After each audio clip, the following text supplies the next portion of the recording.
Hi guys, it's Jess from Honest Fiction and welcome back to my channel. So today I'm going to be doing the end of the year book tag.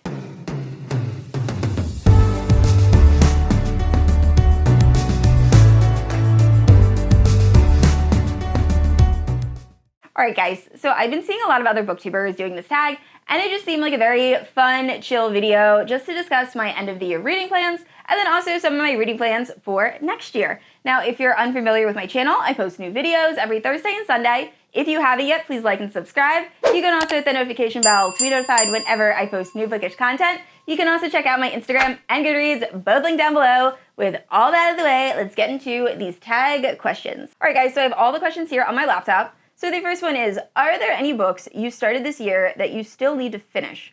So for this, no, because typically I can't read multiple books at once. So normally if I start a book, I'm going to finish it before I can progress on to the next one.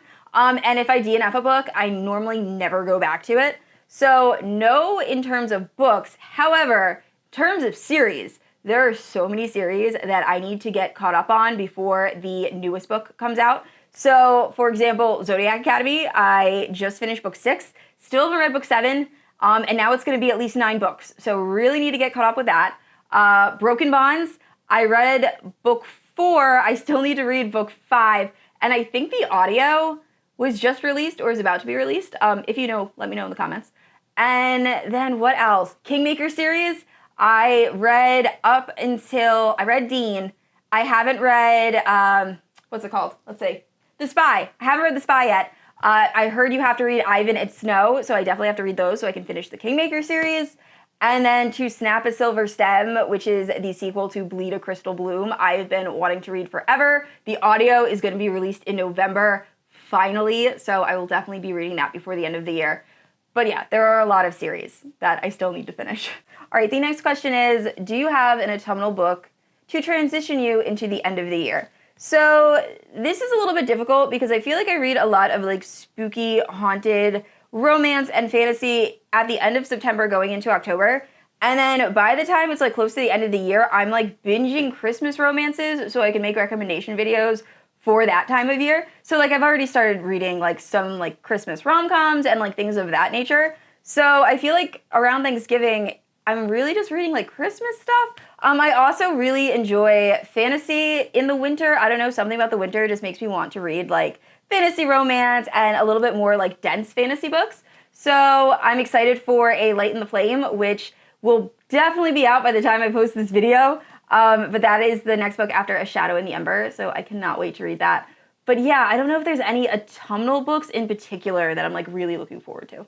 This next one is, what are 3 books you want to read before the end of the year? And I'm trying to pick different books for different questions, but there are a lot of similar ones. I want to read To Snap a Silver Stem, Magnolia Park's The Long Way Home. I'm almost finished with Daisy Hates now, and I pushed through. I did not run to read Daisy Hates before Magnolia Park's The Long Way Home, but I'm going in publication order, so I'm almost done it. I can't wait to read that next one. And then June 1st by Jennifer Hartman. I've been wanting to read that for a while. I've been waiting for the audio to release.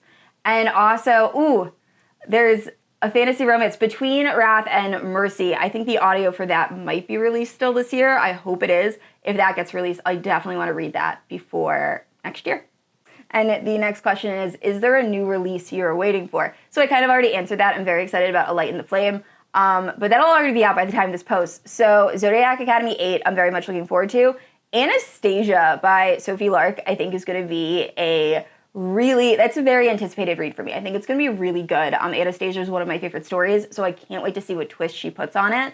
And then The Fallen Men, the next book by Jana Darling, it ended up being delayed. Her social media got hacked, which is the absolute worst. So I don't think there actually is a release date yet for that next book, but I love all the books in the Fallen Men series, so I'm really anticipating reading this newest one. And the next question is there a book you still think could shock you and become your favorite book of the year?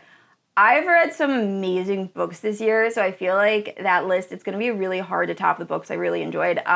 The Words I read this year, To Know Tomorrow I read this year, The Bonds That Tie I read this year, To Bleed a Crystal Bloom. Like, I've just read so many amazing reads. I just don't know if anything can really top that. I am very interested in the Kennedy Ryan book, Before I Let Go. A lot of people have been talking about that book. It seems like everyone is loving it. So that might be a 5-star read. There's another one that everyone is talking. Oh, Flawless. I'm not a big fan of cowboy romances, but everyone in the like romance book community seems to love this book. So I'm gonna give this book a try. Also, Even If It Hurts by Sam Mariano, which I think is like serial killer romance or something of that nature. I started it, never finished it, so I completely lied in the first question. There is a book I have not finished. I did not finish that book. So I do want to go back to that. And yeah, I think that's it. I'm sure. And also A Light in the Flame, like I might really enjoy that. I don't know. I don't know if there's a book that's going to be like my new favorite, but it would be awesome if there is. And this last question is, have you already started making reading plans for next year? Nope. So I have turned into a mood reader. I don't know what I'm going to read next week, let alone next year. I will say I do have a list of books I'm anticipated releases for 2023, and I will do a whole video for all of those books. But in terms of just reading plans, I am just going to go wherever my mood takes me. I have absolutely no idea. I wasn't planning on reading the amount of romance I read this year. I really kind of turned into a half fantasy romance, half romance reader, which is fine. I've been really enjoying it. I don't know what I'm going to be doing next year. So yeah, no real plans. If you have any books you guys really want me to read, please let me know down in the comments below. I love getting recommendations from you guys, but as far as that, that's about it. I have no plans whatsoever. All right, guys, so I did not realize this tag was only 6 questions, so sorry for such a short video. I am not gonna tag anyone individually, but if you see this video, consider yourself tagged. And yeah, I said this already, I post new videos every Thursday and Sunday, and if you haven't yet, please like and subscribe. I will see you all next week. Bye.